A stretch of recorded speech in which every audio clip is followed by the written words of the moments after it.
GB হাসপাতালে 4 বছর আগে উদ্বোধন হয়েছিল প্রবীণদের মেডিসিন বিভাগ, আঞ্চলিক জেরিয়াট্রিক সেন্টার হিসেবে পরিচিত। এই ওয়ার্ডটি বর্তমানে বন্ধ করে দেওয়া হয়েছে। একটি ভারত সরকারের একটি প্রজেক্টের মাধ্যমে চলছিল আঞ্চলিক জেরিয়াট্রিক সেন্টারটি।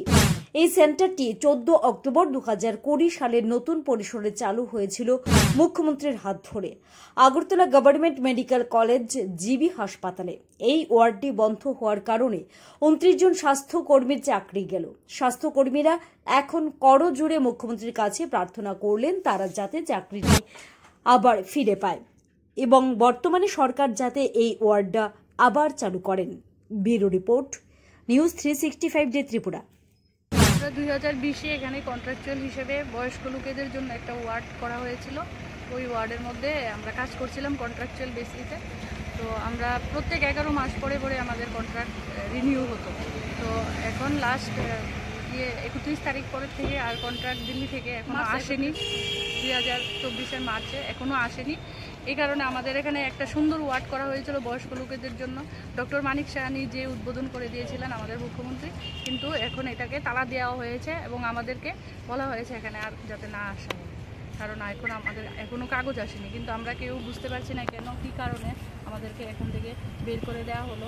আমাদের এখনও কাগজও আসেনি। আর স্টেট গভর্নমেন্টের চুক্তি ছিল, ওই চুক্তি অনুসারে স্টেট গভর্নমেন্ট আমাদের জন্য একটা স্বাক্ষর করেছিল, বলেছিল পোস্ট ক্রিয়েট করে আমাদেরকে এখানে নেবে।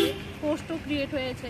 এই ফাইল গিয়ে হেলথ সেক্রেটারি স্যারের কাছে এখনও রয়ে গেছে। আমরা স্যারকে অনেকবার রিকোয়েস্ট করছি দেখা করার জন্য, কিন্তু উনি আমাদের সাথে দেখা করেনি। আমাদের কোনো এখনও উপায়ই নেই যে আমরা কোথায় যাব। কোনো উপায় ছাড়া, কোনো কিছু সিদ্ধান্ত ছাড়াই আমাদেরকে এখান থেকে বের করে দেওয়া হয়েছে। আর এটা ডিপার্টমেন্ট করা হয়েছিল গভর্নরের অর্ডার নিয়ে, জেরিয়াট্রিক মেডিসিন ডিপার্টমেন্ট। এখন এটাকে তালা দেওয়া হয়ে গেছে। আর এখন আমাদের কোনো জবও নেই, আমরা কোনো কাজ করতে পারছি না, কিছু করতে পারছি না। হতাশাগ্রস্ত হয়ে আমরা রাস্তায় ঘুরছি, আর কিছুই করতে পারছি না। আমরা বুঝতে পারছি না কেন আমাদেরকে এভাবে সরিয়ে দেওয়া হয়েছে। টোটালি বন্ধ করে দেওয়া হয়েছে। না, কোনো বয়স্ক লোকই এখানে নেই। এত সুন্দর একটা ওয়ার্ড করা হয়েছিল, স্যার যেহেতু করে দিয়েছিল, আমরাও ভেবেছিলাম হয়তো এটা হয়ে যাবে। কিন্তু এখানে এখন আর কোনো রুগীও নেই, কোনো ডাক্তার কেউ নেই। আমাদেরকেও, আমরা যারা কর্মরত অবস্থায় আছি, নার্সরা আর জিডিএস স্টাফরা, সবাইকে এখন আমাদেরকে বলেছে এখানে না থাকার জন্য। আপনারা কারা? নার্স না? হ্যাঁ, আমরা তো স্টাফ নার্স, আর আমার সাথে এখানে জিডিএস স্টাফ তারা আছে। কতজন আছেন? আমরা ফিজিওথেরাপি সুদ্ধা, ল্যাব টেকনিশিয়ান সুদ্ধা আমরা এখানে 29 জন ছিলাম। ডক্টর সহকারে আমরা 29 জন মতো ছিলাম। কিন্তু এখন তো বলছে যে আমাদের প্রজেক্ট শেষ হয়ে গেছে, কিন্তু আমরা বুঝতে পারছি না। প্রজেক্টের লেটার একটা এসেছে দিল্লি থেকে, কিন্তু এটা সঠিক উত্তর এখনও আসেনি। তারপরও আমাদেরকে বলেছে এখান থেকে চলে যেতে। আর যেই হিসাবে যে পোস্ট ক্রিয়েট করেছিল, ওই পোস্ট ক্রিয়েটের কোনো ফাইল এখনও ঠিকভাবে আসেনি। তারপর আমাদেরকে বলছে চলে যেতে। আমরা তো এখন কাজ করতে পারছি না, কোনো কিছুই করতে পারছি না। পেশেন্টও নেই, তালা দেওয়া হয়েছে। এখন কিছু নোটিশ দেওয়া হয়েছে না যে জেরিয়াট্রিকটা বন্ধ করা যায়, মানে কোনো ধরনের নোটিশ দেওয়া না, কোনো ধরনের নোটিশ আগে থেকে দেওয়া হয়নি। কিন্তু আমরা স্যার যেহেতু, আমাদের মুখ্যমন্ত্রী স্যার যেহেতু এটা নিয়ে প্রথম উৎসাহী ছিলেন এবং এটা করে দিয়েছিলেন, আমরাও উৎসাহিত ছিলাম যে আমরাও হয়তো কাজটা বেঁচে যাবে। কিন্তু এখন কোনো উপায়ই দেখছি না, আমাদেরকে কোনোখানি কোনো রেসপন্স দেওয়া হচ্ছে না। আমরা অনেকবার হেলথ সেক্রেটারি স্যারের সাথে, মুখ্যমন্ত্রীর সাথে দেখা করার চেষ্টা করেছি, কিন্তু আমাদেরকে দেখা করার কোনো সুযোগ করে দেওয়া হয়নি। যে ওয়ার্ডটা তৈরি করা হয়েছিল বয়স্কদের জন্য, এখন তো কোনো অ্যাডমিশন আমি দেখছি না করতে, কারণ এখানে এখন বন্ধ হয়ে গেছে। ওপিডি তো শুক্রবারে, বৃহস্পতিবারে ছিল, ওপিডিও এখন নেই। কিন্তু আমাদের এখানে বয়স্ক লোক যারা ভর্তি ছিল তারা খুব ভালো পরিষেবা পেয়ে গেছে। এরকম এখানে আমাদের যারা পেয়েছে পরিষেবা তারা অনেক বলে গেছে, আমাদের কাছে অনেক ভিডিও আছে তাদের, আমরা করে রেখেছিলাম। এখানে ভালো পরিষেবা দেওয়া হতো বয়স্ক লোকদের। ত্রিপুরা রাজ্যে এত সুন্দর একটা জায়গার মধ্যে বয়স্ক লোকদের পরিষেবা দেওয়া হতো 60 অ্যাবাভ এইজের। এখন এটা বন্ধ করে দেওয়া হয়েছে। আমাদেরকেও আর কাজ করতে দেওয়া হচ্ছে না। আমরা গত 4.5 বছর ধরে এখানে কাজ করছি, আমাদের এক্সপিরিয়েন্স থাকা সত্ত্বেও আমাদেরকে বের করে দেওয়া হচ্ছে। আর যেহেতু চুক্তি ছিল, চুক্তি অনুসারে স্টেট গভর্নমেন্ট এটার জন্য কিছু একটা পদক্ষেপ নিতে পারতো, কিন্তু আমাদেরকে এখন বের করে দেওয়া হয়েছে।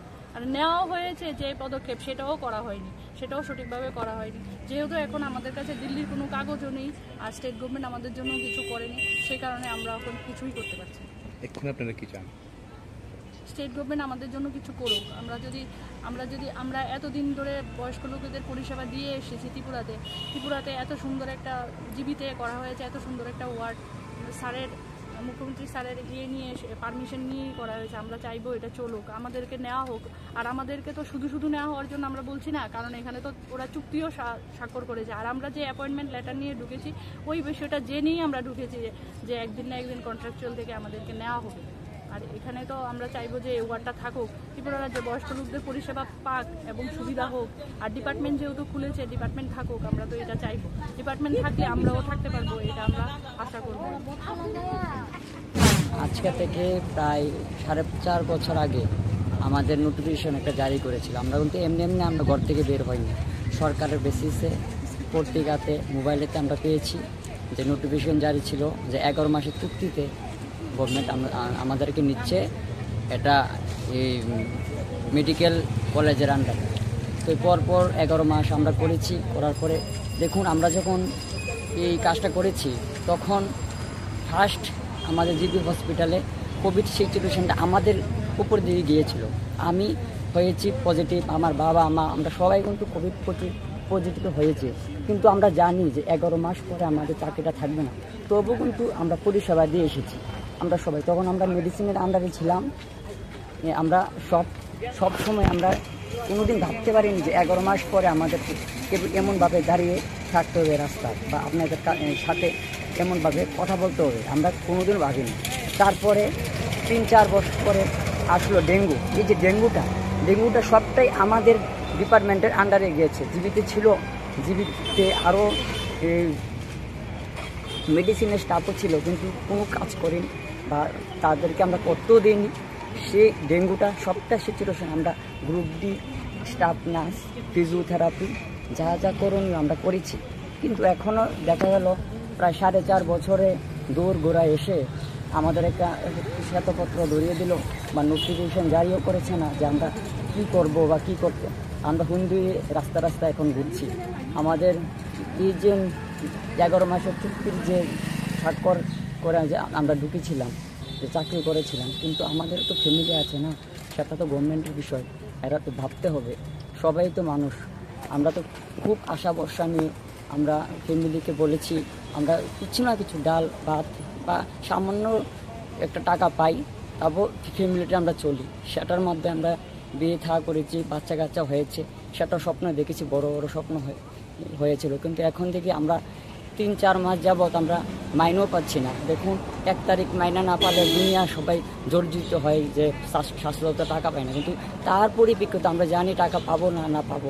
তারপর আমরা 4 মাস অতিক্রম করেও আমরা বিনা পরিশ্রমে কাউকে বলিনি যে টাকা পাবি কি না পাবো, ধার করেও আমরা গাড়ি ভাড়া দিয়ে আমরা এসেছি, পরিষেবা দিয়েছি।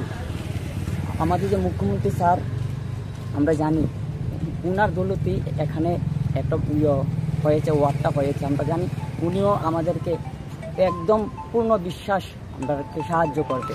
তাই আমি ওনার কাছে হাত জোড় করে করজোড়ে প্রার্থনা করছি, আমাদের যে 40টা জীবন ওনার কাছে তো এখন দায়বদ্ধ। উনি যেন অতি দ্রুত আমাদের যে সমস্যাটা সমাধান করবে, এটা আমরা জানি। এটাই আমার বলা বিষয়।